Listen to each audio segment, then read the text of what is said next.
Hello everyone, welcome to the Tim Booker channel. Wishing you an enjoyable listening experience. Today, I will be interpreting Happier for you. The subtitle is Learn the Secrets to Daily Joy and Lasting Fulfillment. Positive psychology defines happiness and explores ways to enhance it. Recently, the United Nations released a global happiness report. The data indicates that despite significant economic progress worldwide from 1990 to 2015, people's happiness has actually decreased. Why hasn't the increase in wealth led to greater happiness? Psychologists have been scientifically studying happiness through positive psychology, also known as the science of happiness. The method shared with you today reveals numerous new findings from positive psychology about happiness.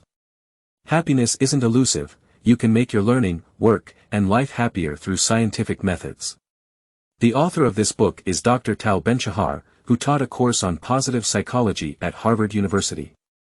This course became one of the most popular in Harvard's history, with students attesting that it transformed their lives. The essence of this course is what we'll delve into today. The founder of positive psychology, Martin Seligman, highly praised this book, stating that it seamlessly combines methods for achieving happiness with scientific research on the subject. It's worth noting that Dr. Shahar is not only a respected happiness mentor at Harvard University but also a beneficiary of positive psychology himself. Overcoming anxiety and linguistic challenges, he lived unhappily for 30 years until positive psychology helped him lead a happier life. Today, we'll thoroughly explain this book, covering positive psychology's definition of happiness and methods to boost happiness. Let's begin unfolding these aspects for you. Alright, let's start by examining the first viewpoint. Positive psychology asserts that happiness is a combination of joy and meaning. This book provides a practical tool to determine what happiness is. It employs present and future benefits as coordinates to divide life patterns into 4 quadrants. The first quadrant emphasizes future benefits, portraying a hectic and busy lifestyle focused on current gains. Individuals here believe that all present efforts contribute to achieving future goals, and a painful process is necessary for future happiness, referred to in psychology as arrival fallacy. In contrast, the second quadrant solely prioritizes immediate gains, disregarding the future. This is hedonism, where they continually seek pleasure and avoid pain, viewing a fulfilled life as indulging in desires and transient pleasures, even without future objectives. The third quadrant dismisses both present and future benefits, forsaking the pursuit of happiness and doubting life's meaning, aligning with nihilism or learned helplessness. Unfortunately, those in this quadrant can't even experience the happiness of the first 2 types. These first 3 quadrants, the busy and hectic type, hedonism, and nihilism, all share the same mistake, firmly adhering to biased views on happiness. According to positive psychology, only the 4th quadrant is correct. It entails solidifying present and future benefits, having both meaningful, long-term goals and enjoying the process of achieving them. This represents the path to experiencing happiness, known as the pursuit of happiness advocated by positive psychology. In short, positive psychology defines happiness as the fusion of joy and meaning, where meaning refers to a sense of purpose and mission. It's important to distinguish between happiness and pleasure. While both evoke joy and contentment, pleasure is short-term and an active emotion, whereas happiness is enduring and relatively stable, maintaining positive emotions as a state. Happy individuals can still experience unhappiness but recover quickly, known as psychological resilience. This concept is analogous to physical immunity. A person with strong immunity isn't immune to illnesses but has greater resistance to external disturbances and can recover faster. Factors influencing happiness include genetics, 50%, environmental influences, 10%, and personal controllable factors, 40%. Genetics are inherent and unchangeable, meaning some are naturally more inclined to happiness, while others might be prone to anxiety. Therefore, the author believes individuals shouldn't pursue an absolute level of happiness but rather aim to surpass their initial happiness baseline through continuous effort to attain a happier state. Author's belief is that most people haven't realized their full potential in the pursuit of happiness. Beyond the 50% influence of genetics, among the 10% environmental factors, money is often a confusing factor. The author elaborates on the relationship between money and happiness. If you were to ask people why they pursue wealth, many would answer that wealth brings happiness. Is this truly the case? Psychological research shows that the correlation between happiness and wealth is very low. The only exception is in extremely impoverished areas, where in places like impoverished areas in India, the impact of wealth on happiness is greater compared to the United States. In other words, once basic needs are met, the correlation between wealth and happiness diminishes. This conclusion reveals that pursuing wealth as a life goal may not necessarily guarantee happiness. So, what's the solution? It's straightforward: directly pursuing happiness as a goal. In a state of happiness, when life is meaningful and joyous, individuals are more likely to unleash their potential and achieve greater success. Therefore, pursuing happiness doesn't sacrifice success; on the contrary, happier individuals often achieve more. To summarize the first viewpoint, happiness is a combination of joy and meaning. It involves setting meaningful, long-term goals and deriving joy from the pursuit of these goals. The level of happiness is influenced by genetics, environment, and personal factors, and individuals shouldn't aim for an absolute happiness level but should work toward surpassing their initial happiness baseline. Pursuing wealth as a goal doesn't necessarily lead to happiness, but pursuing happiness itself often enhances the likelihood of achieving greater success. Just a moment ago, we discussed that among the factors influencing happiness, 40% are personal controllable factors, those aspects we can change through our efforts. Now, let's delve into the second viewpoint, the happiness learning method. Enjoying the process of learning itself can enhance feelings of happiness. Over the years, you may have encountered individuals who, although working hard, don't truly enjoy learning. In school, they learn out of necessity, and after leaving, they rarely engage in voluntary learning. On the other hand, some individuals amidst busy work and life continue to embrace learning, becoming lifelong learners. Why does such a significant difference exist? The author identifies two learning modes: drowning mode and lovemaking mode. As the name suggests, drowning mode involves pushing someone's head underwater, causing them to struggle painfully. Once they finally break free from the water, they desperately breathe and experience relief.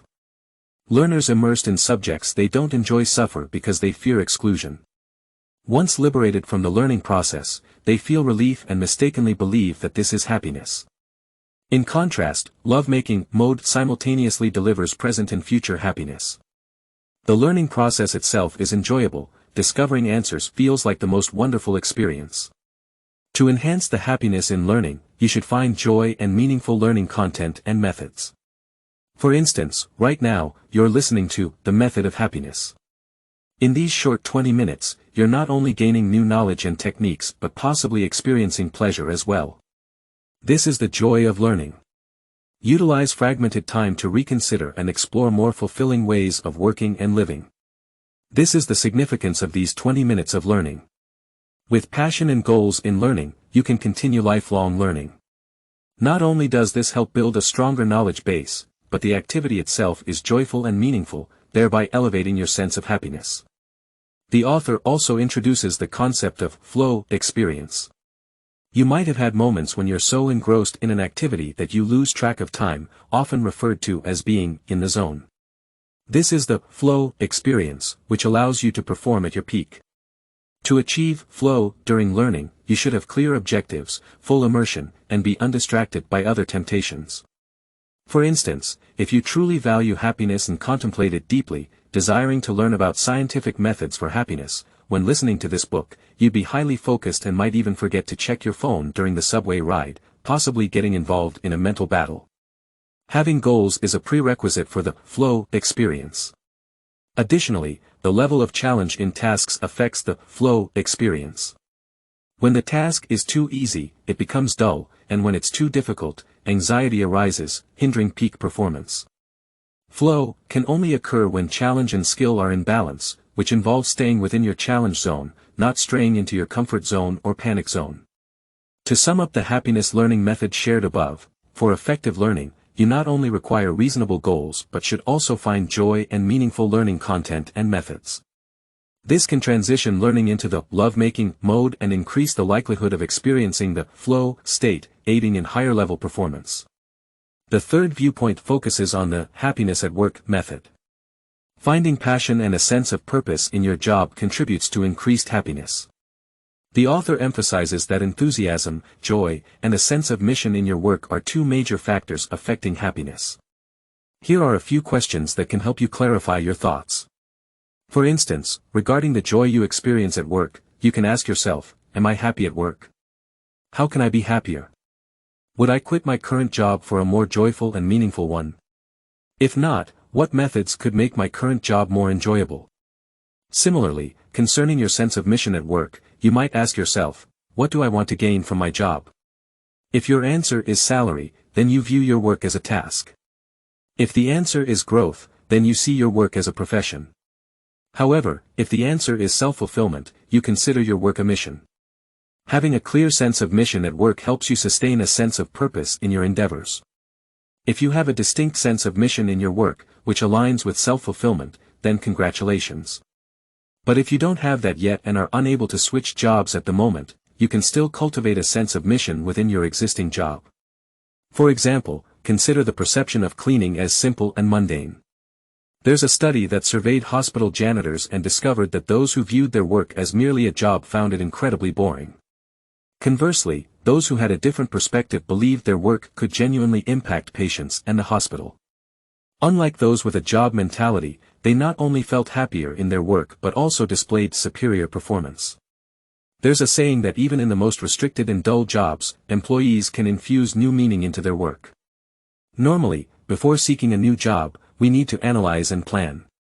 If you start by asking yourself what you can do, you're prioritizing practical concerns such as income or social status.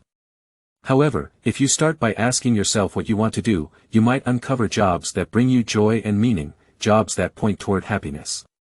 The meaning-pleasure-strength (MPS) approach is a straightforward and practical method. M stands for meaning, P for pleasure, and S for strength. If a job can provide meaning, bring you pleasure, and align with your strengths, then it's a job that adheres to the MPS principles and is well suited for you. You can list down all the things that feel meaningful to you, all the things that bring you joy, and your strengths. Combining these three aspects helps you identify overlapping areas that are both meaningful and joyful while leveraging your strengths. This is the job that's most suitable for you and that will make you happiest. Let's take an example from Dr. Shahar, the author. Meaningful work for him includes problem solving, writing to help children grow, engaging in political activities, and music. Activities that bring him joy include sailing, cooking, reading, music, and spending time with children. His personal strengths encompass a sense of humor, enthusiasm, the ability to communicate with children, and problem-solving skills. Do you notice the overlap among these three areas? It's children. Now, you can further refine your options by considering personal preferences, whether you're organized, prefer a structured life, enjoy traveling, and desire longer breaks from work. By pondering on these factors, you can identify jobs related to children, offering structure, ample vacation time, and opportunities to utilize your strengths and interests. Through this example, you should recognize that the MPS approach may not necessarily help you find the job with the highest salary, but it can guide you towards a job that brings happiness. To summarize the happiness at work method shared above, in the workplace, true happiness is achieved only when both work enthusiasm and a sense of mission coexist. Not only can you clarify your general direction by asking a series of questions, but you can also use the MPS approach to identify jobs that offer both meaning and joy, while making the most of your strengths, ultimately leading to a fulfilling and happy job. After discussing learning and work, let's delve into life. Psychologists have compared extremely happy people with unhappy ones and found that the only distinguishing factor among them in external circumstances is their interpersonal relationships. Relationships, particularly intimate ones that last a lifetime, are crucial. In fact, some psychologists argue that the best predictor of happiness is intimate relationships. Now, let's explore the fourth viewpoint, unconditional love and mutual understanding, which help establish intimate relationships. What is unconditional love? When you love someone unconditionally, you value their core values rather than their external appearances. For instance, a person with a sense of social responsibility, diligence, enthusiasm, and patience might engage in a charitable endeavor supporting underprivileged children.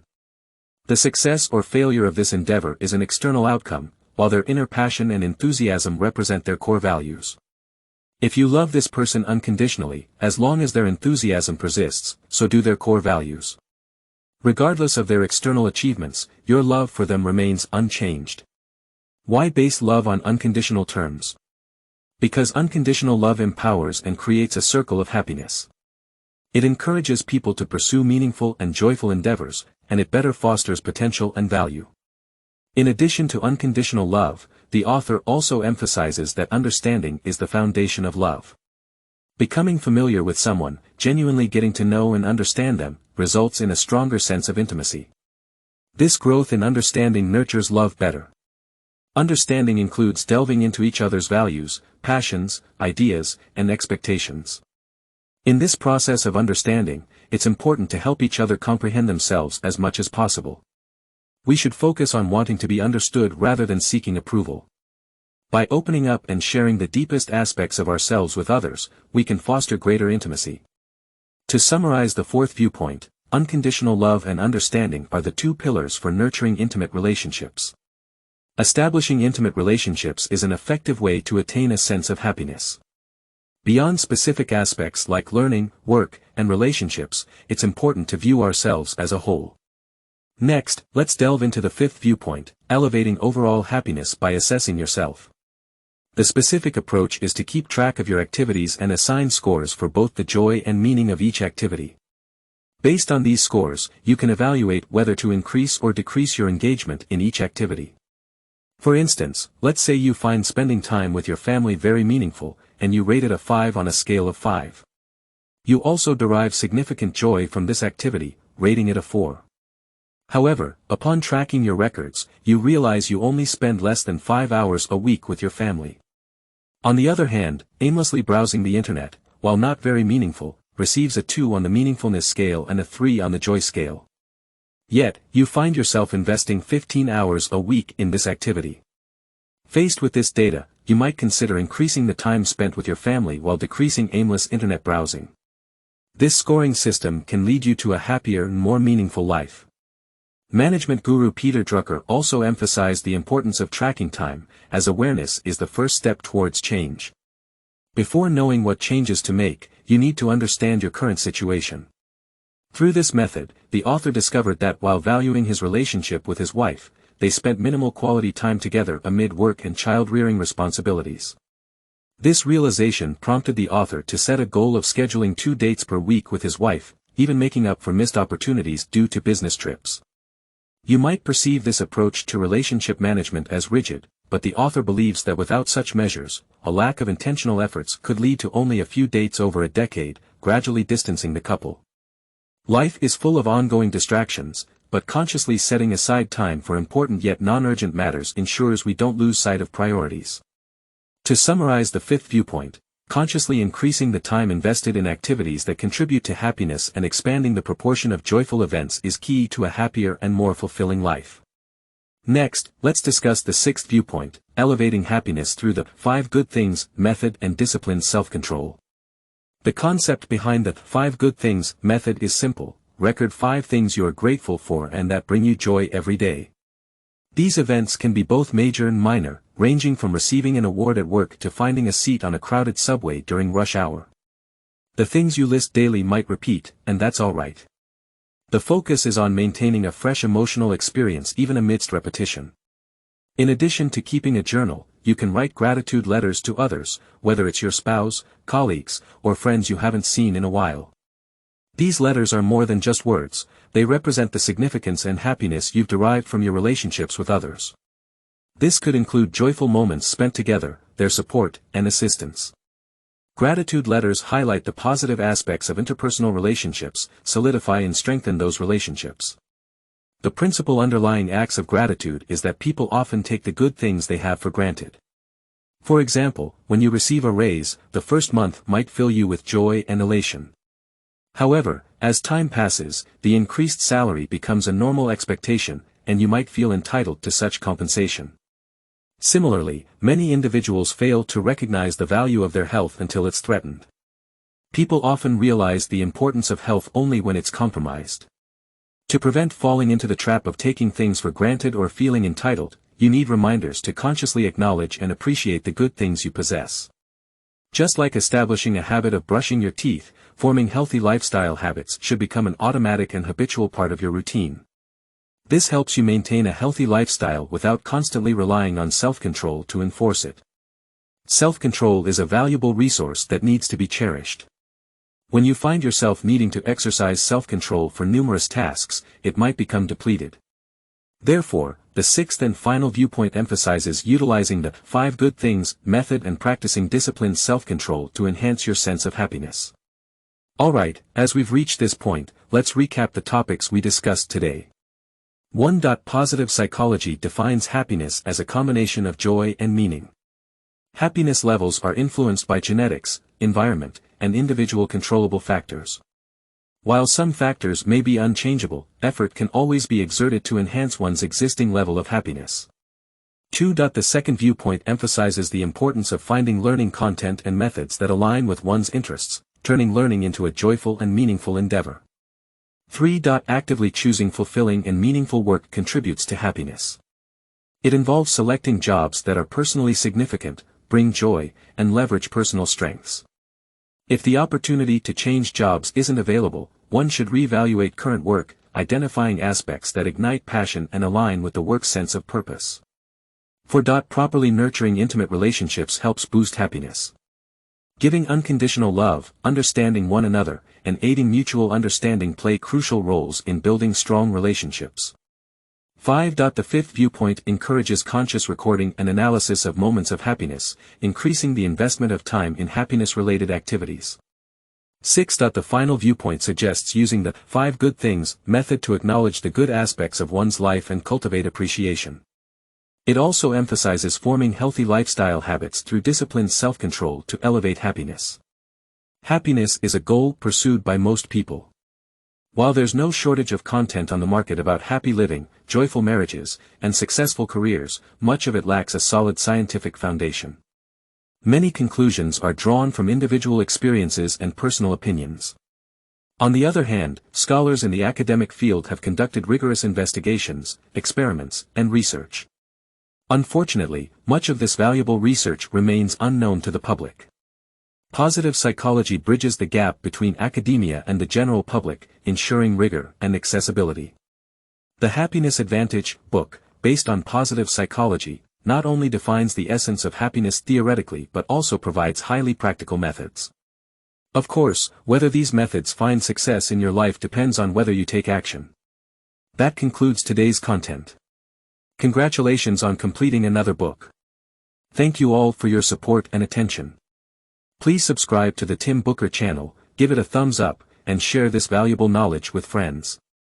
Let's combine wisdom and practice to achieve our financial goals and create a better future. Thank you, everyone, and goodbye.